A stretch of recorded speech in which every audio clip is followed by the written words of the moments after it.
मैं हूं विमल कुमार और आप देख रहे हैं आपका अपना चैनल नेशनल आवाज़।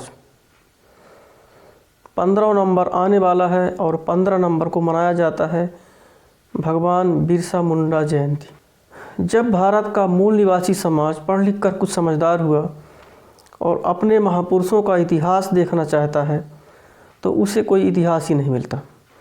कारण रहा, जिन लोगों ने इतिहास लिखा उन्होंने मूल निवासी समाज में जन्मे महापुरुषों की उपेक्षा की।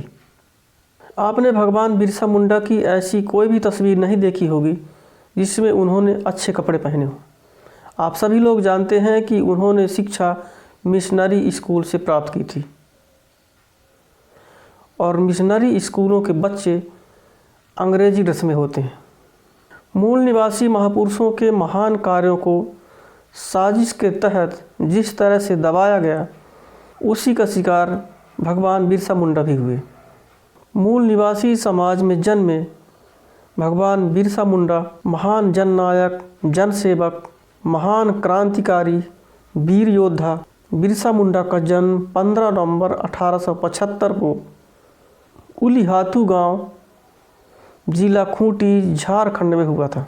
दिन था बृहस्पतिवार या के वीरवार, इसीलिए उनका नाम बिरसा रखा गया। पिता का नाम सुकना मुंडा था और माता का उर्निहातू। इनका बचपन भी अन्य आदिवासी बच्चों की तरह बकरी चराते और बांसुरी बजाते बीता। जब बिरसा 8 वर्ष के हुए तो उन्हें प्रारंभिक शिक्षा के लिए उनके मामा के घर भेज दिया गया। पढ़ने में बिरसा बहुत विलक्षण बुद्धि के थे। प्राथमिक शिक्षा के बाद उच्च शिक्षा के लिए उन्हें मिशनरी स्कूल में एडमिशन लेना पड़ा, जिसके लिए उन्हें धर्म परिवर्तन भी करना पड़ा और धर्म परिवर्तन के बाद नया नाम मिला डेविड बिरसा। दिन बीतते गए। अध्ययन के दौरान उन्हें पता चला कि अंग्रेज़ों के द्वारा उनके समाज का धर्म परिवर्तन जबरन करवाया जा रहा है और उनकी ज़मीनों को छीना जा रहा है, जो कि उनके जीवन यापन का आधार है। वे बहुत दुखी हुए और स्कूल की शिक्षा बीच में ही छोड़कर अपने गांव लौट आए। जब गांव आए तो उन्हें पता चला कि भयंकर महामारी फैली हुई है और लोगों की जान महामारी के कारण जा रही है। उनसे रहा नहीं गया और वो बीमार लोगों की सेवा में लग गए। बिरसा जंगल से जड़ी बूटी ढूंढ के लाते और लोगों का इलाज करते। कुछ ही दिनों में लोगों को आराम मिलने लगा। वे लोगों को सूदखोर जमींदारों, व्यापारी और अंग्रेज़ों से सतर्क रहने को कहते। वे उनके जंगल ज़मीन के अधिकारों के बारे में भी बताते। कम समय में ही बिरसा प्रसिद्ध हो गए। अब आसपास के कई गांव के लोग उन्हें ओझा बाबा या धरती बाबा कहने लगे और वे इसी नाम से मशहूर हो गए। इसी समय अंग्रेज़ों के द्वारा इंडियन फॉरेस्ट एक्ट 1882 लागू किया गया, जिसके तहत आदिवासियों को उनके जंगल ज़मीन के अधिकारों से बेदखल कर दिया गया। इस कानून के लागू होने के बाद व्यापारी, जमींदारों और अंग्रेज़ों का हस्तक्षेप जंगली क्षेत्रों में बहुत बढ़ गया। चूँकि मूल निवासियों की सारी ज़रूरतें जंगलों से पूरी होती थी और उन्हें जंगल जाने से रोका जाने लगा। ज़्यादातर आदिवासी क्षेत्रों में आज भी ज़रूरतें जंगल से ही पूरी होती हैं। ये देखकर बिरसा बहुत दुखी हुए। लोग बिरसा मुंडा को अपना हितैषी मानने लगे थे और उनकी संख्या धीरे धीरे हजारों में हो गई थी। बिरसा अब लोगों के दुख दूर करने वाले सिंह बोंगा का दूत या भगवान का दूत बन गए थे या भगवान के दूत के रूप में प्रसिद्ध हो गए थे। ये लोग मानने लगे थे कि बिरसा चमत्कार कर सकते हैं। वे जिसे छू लेते हैं उसकी सारी बीमारी दूर हो जाती है। वे बंदूक की गोली को पानी कर सकते हैं।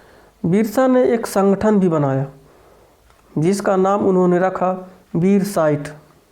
दोस्तों, वीडियो में बने रहें। सन 1895 में बिरसा और उनके संगठन ने जमींदारी प्रथा तथा राजस्व व्यवस्था के साथ साथ यहाँ के जमींदारों, महाजनों के खिलाफ जंग छेड़ दिया। यह विद्रोह मात्र नहीं था बल्कि आदिवासी स्वतंत्रता, अस्मिता और अपनी संस्कृति को बचाने का स्वतंत्रता संग्राम था।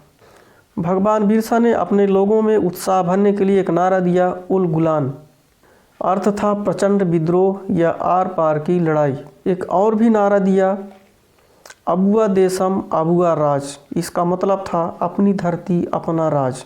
देखते ही देखते बहुत सारा आदिवासी समाज बिरसा की तरफ से लड़ने के लिए तैयार हो गया।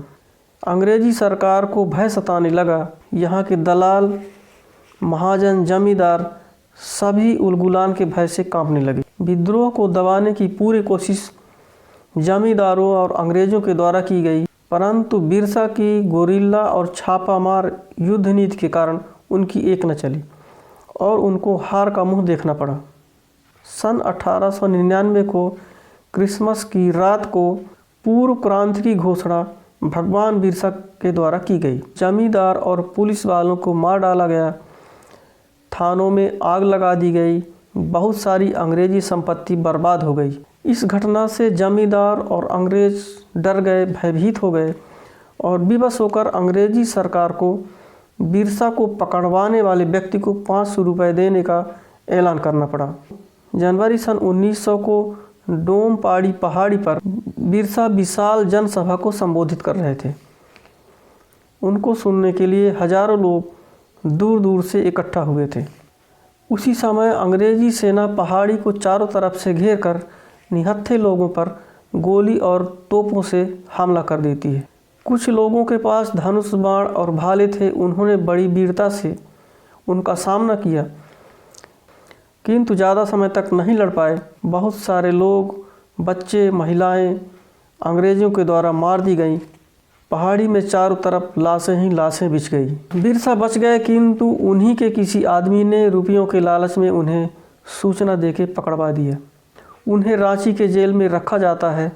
अंग्रेज़ों और यहाँ के जमींदारों के द्वारा बहुत सारी उनको यातनाएं दी जाती हैं, भूखा रखा जाता है। अंत में 9 जून सन 1900 को यहाँ के दलालों, जमींदारों के द्वारा अंग्रेज़ों से उनको जहर दिलवा दिया जाता है और बिरसा वीर गति को प्राप्त हो गए, अमर हो गए, भगवान हो गए।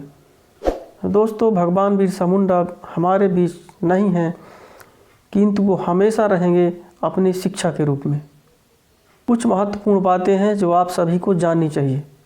पहला, 25 वर्ष की उम्र में भगवान का दर्जा प्राप्त करने वाले भारत के पहले व्यक्ति बिरसा मुंडा हैं।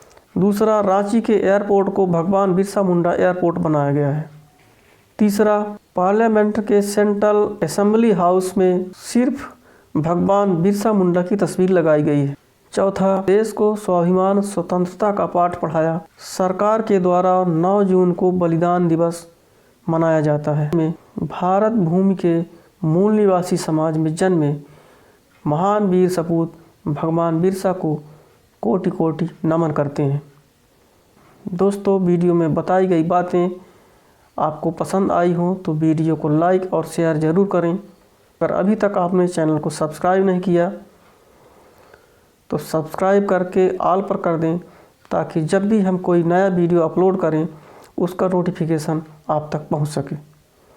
मिलते हैं अगले वीडियो में। धन्यवाद।